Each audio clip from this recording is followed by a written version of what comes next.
Hello, everybody, and welcome to Music Industry Insights Worldwide. And today I have the amazing Mark Carey with us. Hi, Mark, how are you? I'm very well. Thank you for inviting me along. Lovely to see you. Oh, thank you. It's an absolute pleasure. And thank you for your time today and coming on the show and sharing your experiences with us. Do you want to tell the audience a little bit about yourself, where you're from, and what you do? Yeah, certainly. Yeah. Name's Mark Carey. I'm based in East Kent in the UK. I'm the CEO currently of Evolution Music. I'm also the acting CEO of Roulette Records, which is a small independent record label. Yeah, Yeah, my background has always been around music, but also lifelong environmentalist. I now get to combine the two passions between fantastic. music and environmentalism, which I can tell you about today. Yeah, sustainability is a massive part of the industry at the moment, and we're trying to evolve and make it more sustainable and eco-friendly. So I can't wait to hear more about some of the initiatives and the work that you're doing around that. So thank you. And how long have you actively been in the music and entertainment industry? Well, giving away my age now, aren't I? So I started in the mid '80s as a DJ. Right. Um, so back when I was what would I have been then? 3 years old. So yeah, I was in my mid to late teens. I started out as a DJ, predominantly in the UK hip hop and electro scene Wow. in London, and then went further afield, and then that evolved into the kind of rave scene as well. But as a lot of the DJs from that time will tell you, uh, we earned we earned plenty of money, but then we'd spend more money than we earned. So Right. I see you.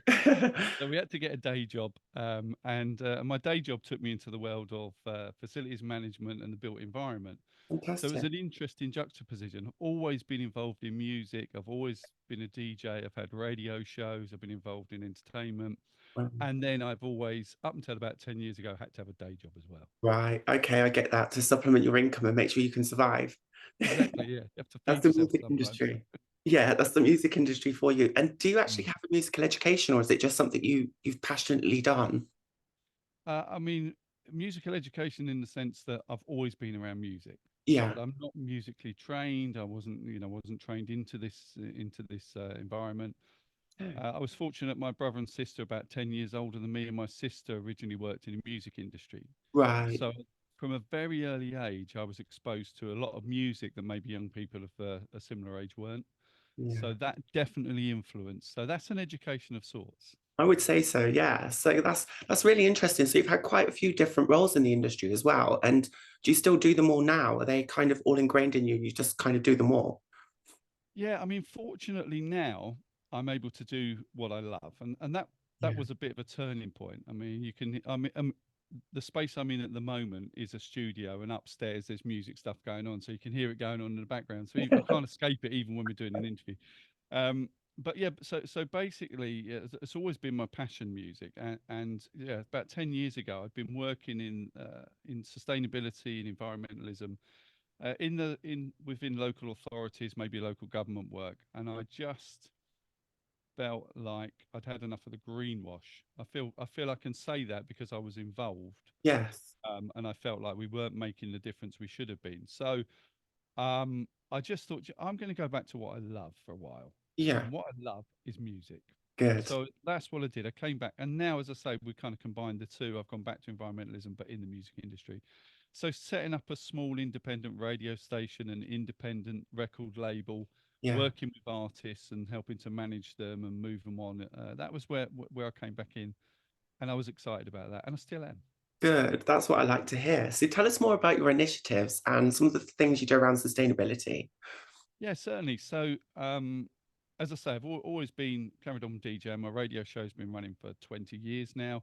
Congrats. Part of the fun thing about the radio show is we work with up and coming artists or established artists. Fantastic. So when we wanted to create the platform to support artists in the record label, Yeah. we identified a very simple ethos which we've been involved with through the permaculture Yeah. movement, and that's Earth Care, People Care, Fair Shares. Okay.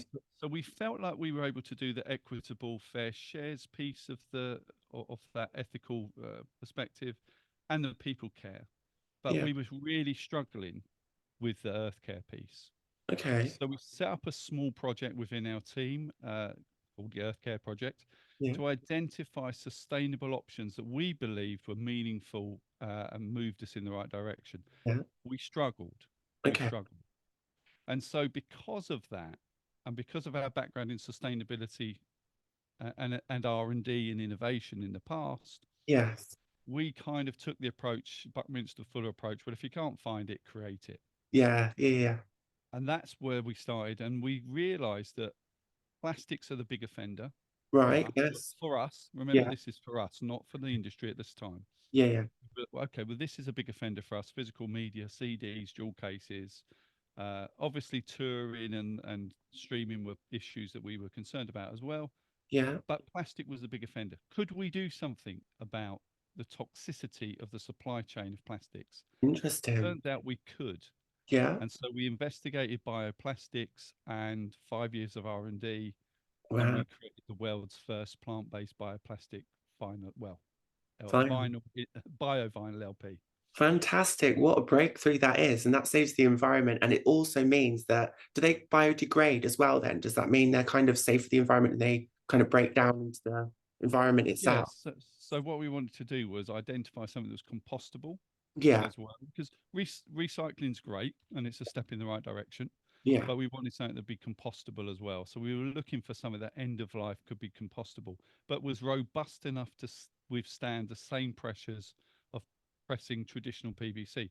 That's where the R&D bit came in, really, is because we needed to make sure, in order for this to be taken up by the industry, we needed to make sure that if you were going to a pressing plant, all Yeah. they had to do was swap one compound for another. Not, Right. and that's what we were working on for so long. There's been some happy accidents along the way, which I'm happy to tell you a bit more about in terms of what we found out once we started pressing. But Okay. that, in essence, is where we are right now with the launch of our first plant-based Great. vinyl record. Yeah. And have you rolled that out to other people as well? Or is it just something you've kept in house for now? Yeah. So originally, as you quite rightly say, we were looking for this for ourselves. Yeah. And a very good friend of ours, Rob Cass, who was at Abbey Road producer in house for 7 or 8 years, Yeah. Yeah. I wanted to send him the details uh, without telling him what we'd done. Okay. So I sent him this record, and it was in those early days. It looked like a splatter vinyl. You know what I mean by that? Okay. It was green and black and white, and Yeah. Yeah. it played absolutely fine, but there was a little bit of surface noise. And the feedback from Rob was, well, he's actually critiquing the content, funny enough, as a producer. It's Okay. like, well, it's a bit like new wave of classic rock. It's a bit dated. And I was like, I'm not worried about what you think of the music. What's it sound like, And he said, Yeah. well, a bit of surface noise, actually, but you expect that with splatters, and you expect that a little bit with picture discs and color vinyl. Okay. And that's when I said to him, well, if I told you there's no plastics in that and it's completely plant-based and it's biodegradable, what would you Think. say then? And I Yeah. think it's one of the first times I've ever heard him speechless. And he said, look, the industry would want, not only want this, but they need this. So Yeah. that's when come back to your question.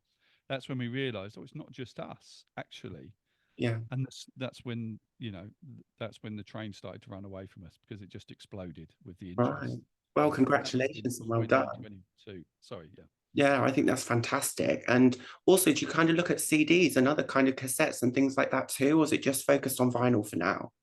Yeah, that's a very good question, actually, because we're now an Evolution Music, which is an offshoot of Roulette Records, Okay. is fundamentally an R&D company. Right. Okay. And we Makes sense. realized that there's a need in the industry for a dedicated independent R&D Yeah. platform, and we're looking at everything. Nothing's out of scope for us right now. And evolution, it's kind of evolving all the time and it's keeping up with the times, right? And also just it's what other people want in the industry, not just in the industry, but audiences too, right? They want something that's eco-friendly, that's sustainable, and that they actually care about the environment. And I think more and more people do care about the environment now. So they're more aware of what they're buying and what they purchase. Yeah, for sure. And we've seen those consumer trends changing all the time. And that the pressure, interestingly, it's funny, the music industry often will steer itself towards the consumer needs, Yeah. but it's not very often steered by the artist. But this particular issue around climate crisis is being steered by artists as well, I and like artists, that. producers, and consumers. And we've got a very strong global indie music scene and wonderful organisations. I must give a shout out to Music Declares Emergency, Yes, Earth great. Percent. There are great organisations doing incredible work. DJs for Climate Action, Yeah. and we work with all of those organisations to to further the, as you say, the Research and evolution of development. these products. Yeah. Yeah, yeah, yeah. That makes sense. So what kind of challenges and barriers have you faced with doing that? Yeah, it's been an interesting journey. It's Can been an imagine. interesting journey. As Yeah, a small independent business, um, dealing with the scope and scale of the opportunity yeah, has been challenging. yeah, I can imagine. Had it been just our need, then we could fulfill that and we could work with our own artists and that would be fine. But as a small team, seeing the global impact and the first project we kind of proof of concept project we put into the marketplace, just to see what the interest would be like, was via a connection with Music Declares Emergency. So Lewis and Faye at MDE Yeah. had a stall at the independent record market up at the Coal Drop, Yes. and they wanted to do a little a tester run. So we worked with Ninja Tunes and Secretly Group, Oh, fantastic. put out a little EP which had I think we had on there Porridge Radio, uh, Black Country New Road, Angel Olsen, and Bicep. Wow, And so impressive. there was only 20 of them pressed, and Yeah, they did it almost like a little raffle, to raise some funds for MDE yeah. and to An celebrate. awareness. Yeah, Yeah. and we did that, and the interest was huge. And off the back of that, Brian Eno's team at Earth Percent spotted what we were doing and said, "Look, we'd want to do a project with you." And so we're very fortunate. The first project that proof of concept we did with Brian and his team. Shout out to Kathy and Becky, Joel and Adam. They introduced us to Michael Stipe and BT Wolf, and Right. so they released our first Earth Percent, which was on like version 2 or 3 of our compound. Yeah. So still in R&D, and Right. then the world grabbed hold of it, and it was everywhere. So Right. that's a challenge. It's a double-edged sword because it was Yeah. wonderful, but then I think about 12 months ago, I realised it was more like a runaway train. Right. We couldn't cope. We didn't have the resources. Yeah, yeah. We didn't have the expertise. We were still in R&D. We didn't have the finances, Okay. and it was just running away from us. And it was getting more and more traction. So bigger artists, bigger labels, Like, larger orders potentially. yeah, yeah. And yeah, that was a challenge. Okay. The other thing that's been a challenge, I think, for us is to negotiate our way in the marketplace as an emerging independent business. Okay, I can imagine, yeah. So without, uh, I think when we arrived at making vinyl and started talking about what we were doing, Yeah. the very next day almost, the competition, and I'm talking existing Yes. large scale competition, Yeah. had a similar product in the market. Okay. I won't, I would say the work that they're doing is in the right direction, but it's not what we do. Okay. Best way Right. I can explain that. Yeah. Well, thanks for sharing that. And thinking about it on a worldwide scale, like, did you ever did you ever think it was going to be that? Did you ever think it's going to be this big? Did you just think it's going to be a little sample thing? You're going to trial it and maybe roll it out between your own artists, but then you realize all these people want it on board. Yeah, that was a big shock. And to coin my fellow director Adrian Clark, he said, "We've got a tiger by the tail." Yes. It really felt like that. Yeah. We've got interest from the west coast of America to the east coast Well of done. Australia Yeah. and Well everywhere in between. done. So it's even a plant in Iceland that's being built. So we're going north as well now. So it's great. It's really exciting, and huge kudos to those people that supported us and followed us to date. Yes. And interestingly, we're sort of emerging again in 24, Yeah. or now on version 6 of the compound. Wow. We're very confident about moving that into the marketplace now, and a lot of people I'm reconnecting with are saying, "Oh, what happened? Last year there was loads going on for a couple of years, and then we didn't hear from you last year, and that's Yeah. because I put the brakes on that runaway train, Right. and we focused. So I'm going to circle back to what I was saying about the challenges, focused on protecting our intellectual property, Yeah, the that's very legalities behind it, the patents, it was Right. a year of getting that right to Right. protect ourselves as a small indie going into a Imagine. global marketplace. And that must come with a lot of cost as well, right? The legal side of it and all that other stuff. Yeah, So it's scary. yeah, I can imagine. And you're on compound six. So tell us a bit more about how that's evolved, the compounds and the sound and the looks. How has that evolved over time? Yeah, so interestingly, say the original was a dry mix that we put together on site in the UK. Then we were able to identify the components of the compound that we needed, and we could mix it elsewhere. So we worked with our supply chain partners to do that. Yeah, Um, Sonically, it, there's no difference as a carrier. If you were to play our version, in fact, some people say it's even better. If you were to play our version of Evo vinyl against traditional PVC vinyl, sonically the sound is no different. The right. difference was we've got this surface noise that appears on there, Okay. and that's depending on who you speak to. The audiophiles, that's a problem for. Yeah. A lot of people have said, well, it's not that bad. We know what caused it. Yeah. Basically, it's the organic fillers we use.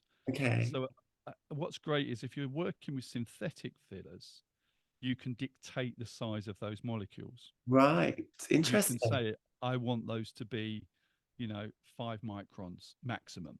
But Okay. because we work with Mother Nature, she doesn't work like that. Yeah, I can imagine. She says, might be 5 microns, might be 10, might be 12, might be Right. 30. And Right.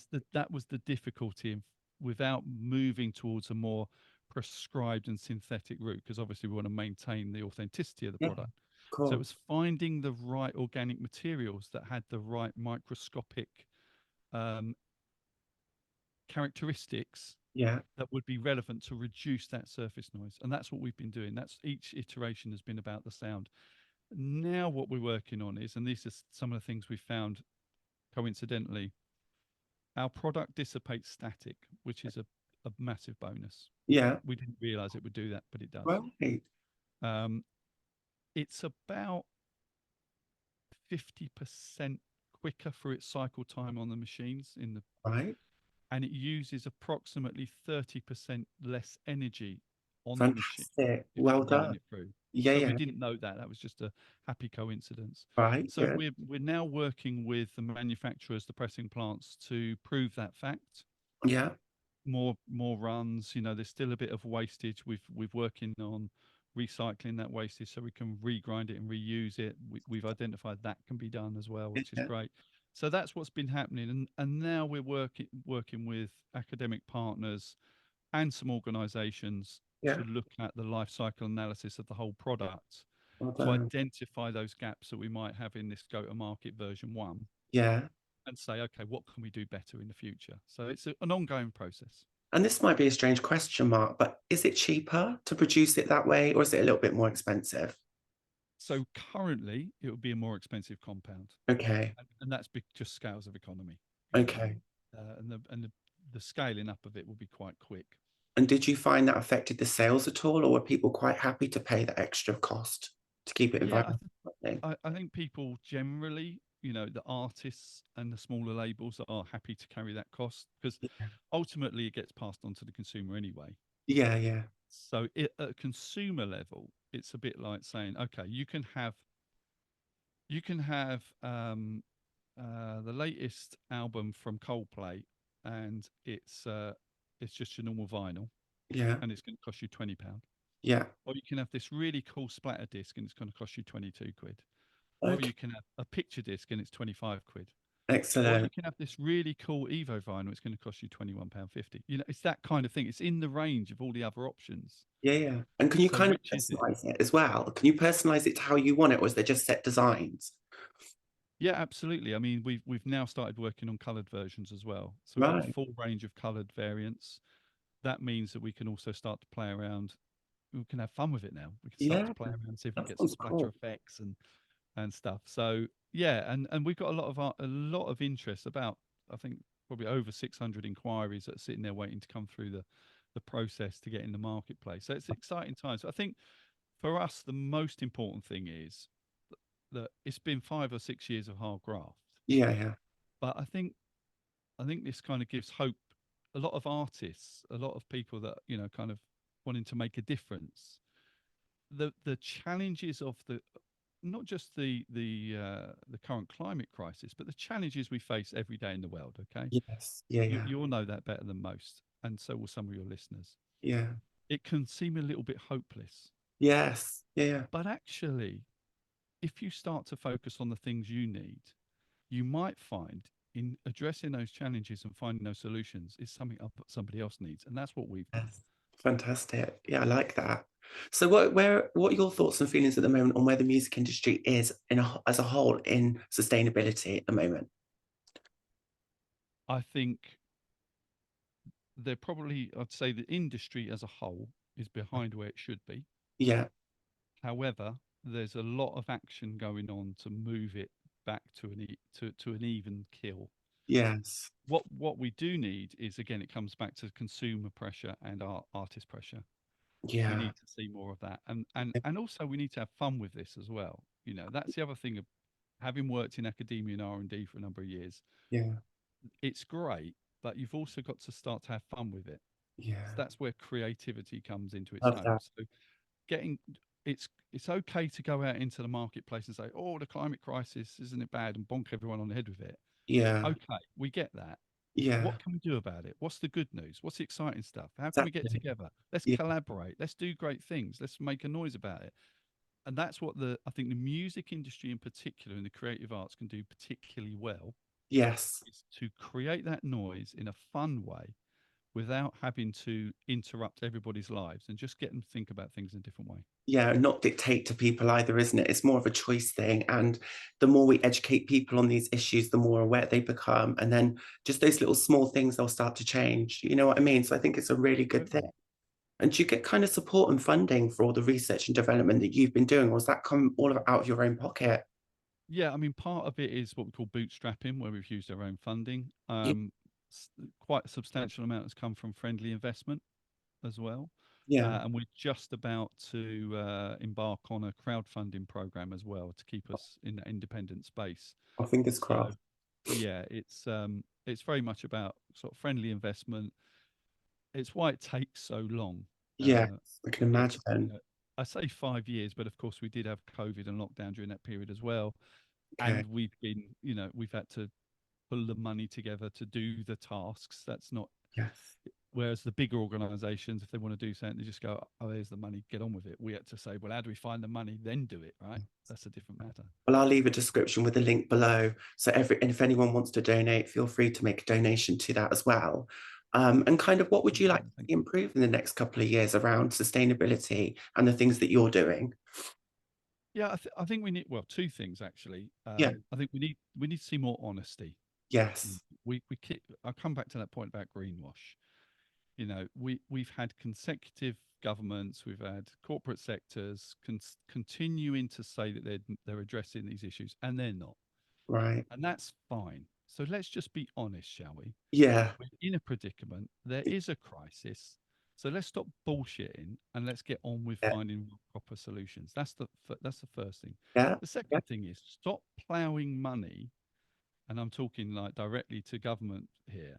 Yeah. Stop ploughing money into greenwash scenarios that you know are never going to go anywhere, and just line the pockets of your mates in the corporate sector, and start filtering it down to the people that really need it, like the independent the creative arts movement, or the creative R&D movement, or the innovation movement. Make that a reality.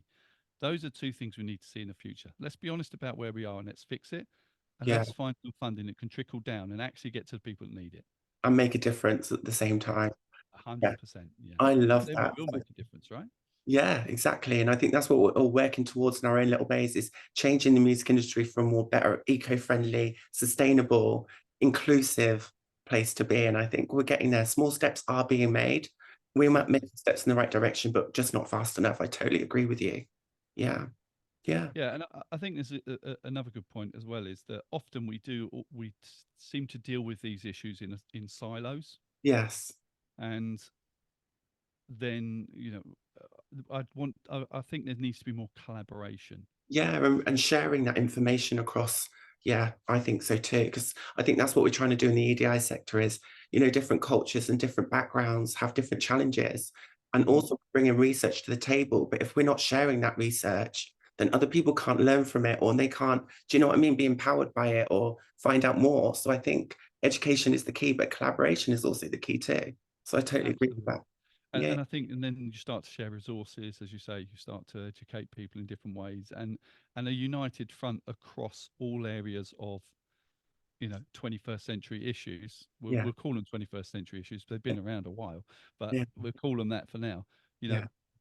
showing people coming together for a common cause Yes, is common sense. yes. So yeah, that's collaboration. Exactly, collaboration is key. Good as well, right, Mark? It's all for Yeah, good things for too. So, sure. Yeah, yeah. And if you enjoy it too and you've got a smile on your face, that makes it even better because I just yeah. love having a good time and enjoying what I do. So, yeah, I think you're amazing. And this whole project sounds fantastic. I can't Thank wait you. I to see some appreciate of these finals. I'll be looking out for them now, Mark. it. Yeah, for sure. Well, just again, you can follow us on. We haven't got a huge following on socials because we haven't really, we haven't had much to tell necessarily. But you can find Evolution Music if you Google Evolution Music. You'll find us on all of the social platforms, and evolution-music.co.uk is the website for more info too. So Fantastic. Well, I'll yeah, leave that in the description as well, all the links to thank you. I find your appreciate work it. and your music and to donate. Do you also think that kind of age has an impact on the people that are kind of open to this eco-friendly and sustainable way? Or do you think it's quite spread Hmm. out equally? Do you think everyone's quite accepting towards that? I think that's a good question.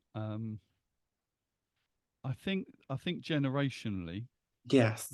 there is most, so the digital um, generations, the millennials and Yeah. the Gen Z. Yeah. I think because they're used to sharing information and accessing information in a slightly different way, Yes. probably are more aware or more concerned about these. Environment. Maybe Yeah. that might be a sweeping assumption, because obviously I work with people that I'm Gen X. I work with some boomers that are still around that are obviously concerned about this. So Yeah. I think it's a good question. If we were to do a straw poll, I Yeah. think you're right. I think Gen Z will be the ones that come out on top that are most concerned and willing to take action. Yeah. And you'd probably see a gradual, downward spiral to the boomers. And I get that because those are very, very different times. Yeah, yeah, I can imagine. And with these kind of initiatives, do you get a lot of pushback, or do you find that most people are quite accepting and open for this in the industry itself?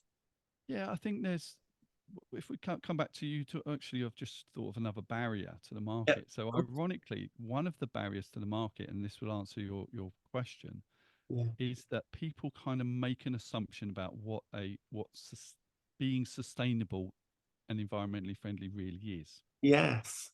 And so it's great that we have concerns around CO2 levels, for example, Yeah. and it's and greenhouse gases. Yeah. But that is now the measure of sustainability. Right.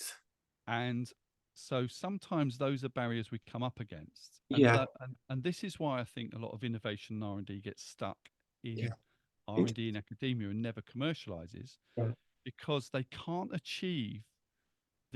um, they can't achieve the scales that are Right. being put in front of them. Right. And I would refer to something like the built environment. So in the Yeah. built environment, they created a code for sustainable homes, and then nobody could really adhere to it. None of the developers really did as much. Some did, Yeah. and then another government come in and scrapped it because it wasn't working. Right. Yeah, and it's like, i- Frustration.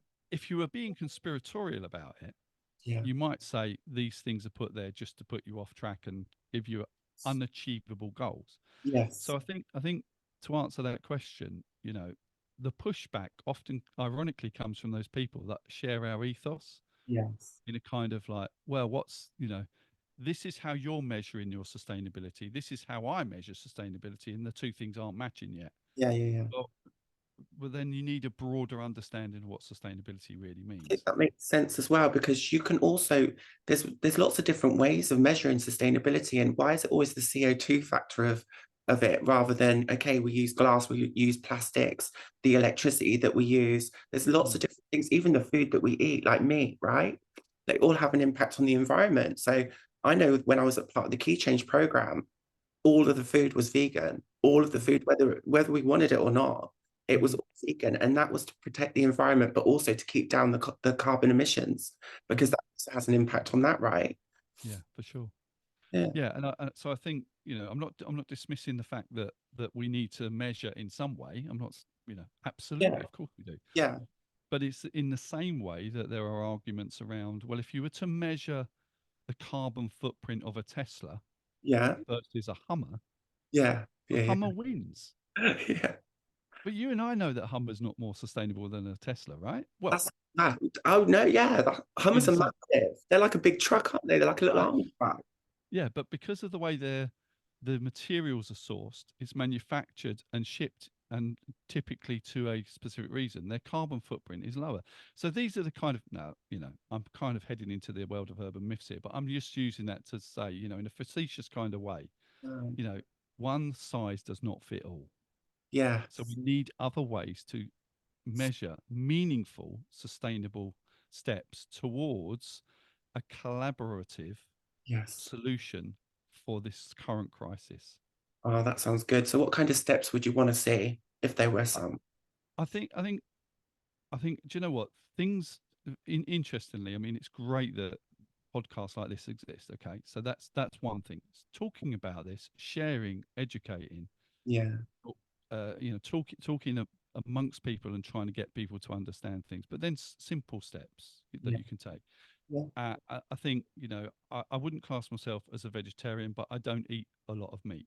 Right. You know, um, I step. I, Yeah, I listen to my body, and as much as I can, I'm on a vegetarian diet.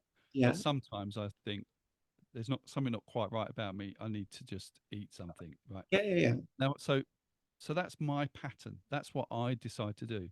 I'm Right. also kind of trying to move away from dairy, for example. Fair So enough. I'm doing these little things for myself. But what I don't need to do is to compare myself to the next person, because we're all on different journeys.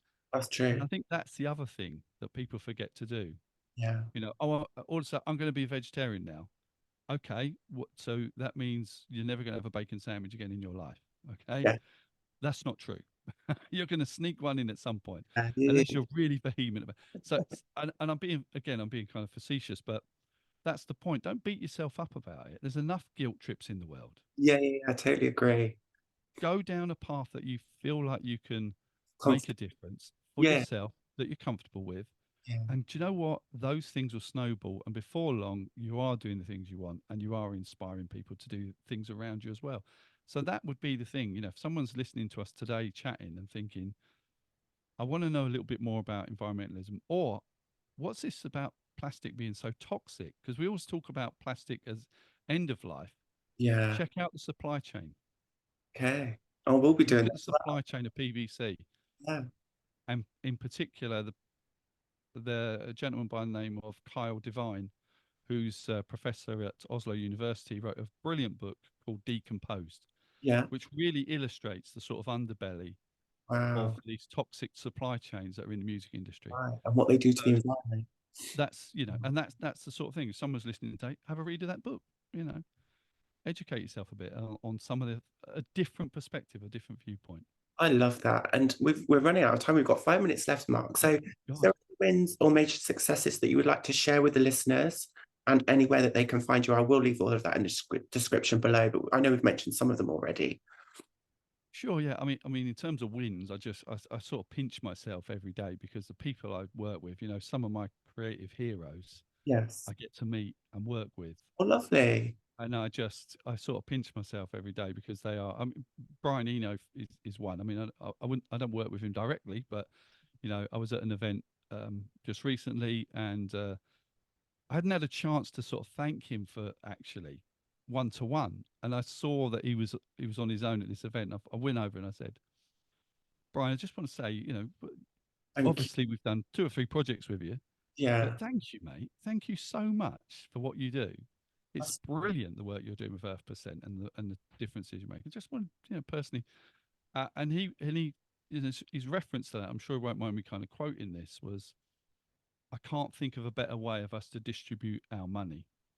You know, yeah. e.g., working with good and sustainable causes. And I Yeah. think that's illustrates it's not just about here's somebody that's made their way in the world, Yeah. incredibly creative, and they say, how can I give back? Yes, I love that. That's so nice, isn't it? Yeah. So those are the big wins for me. Are kind of like, wow, I get to work with incredible people that are actually making a difference. I get to meet wonderful people like yourself, right? It's And incredible. likewise, Yeah. likewise. And So we, those are the big wins, and then there is a little bit of me that when we achieve something in terms of innovation yeah, that maybe people said you wouldn't be able to. right. There's a little bit of me. There's a little bit of that ego left behind that goes, told you I'd do it. I did it, and well done, and congratulations for that. Because some people would be put off, and they would say, "Oh, I just can't do it." But you persevered, you stuck to your guns, and you have made a massive difference. So well done, you. And I've Thank just you. been totally inspired by what you've shared with us today. And I just hope more people think about what we've discussed and make those positive steps to change and help the environment as well. Yeah, for sure. And I must just say, obviously, I'm here representing Evolution Music today, but it's really a whole team. You know, Yes. everybody in this business has worked hard. Steve Charter, Adrian Clark, myself. We've now got Kevin DeCosta in there as well, Amy Brooks. The team are incredible. They've worked, you know, ridiculous hours, put so much effort and time into it, our own resources and our own finances as well. So there's evidence again that collaboration works. Yeah, kudos to all of you and well done. Keep up the amazing work Thank and you. what a fabulous team you are. Yeah, thank you so much. And thank you for sharing your story with us today. Really appreciate your time and we'll speak again soon. It's been a pleasure. Absolutely lovely to see you. Thanks a lot. Bye, Saskia. Thank you.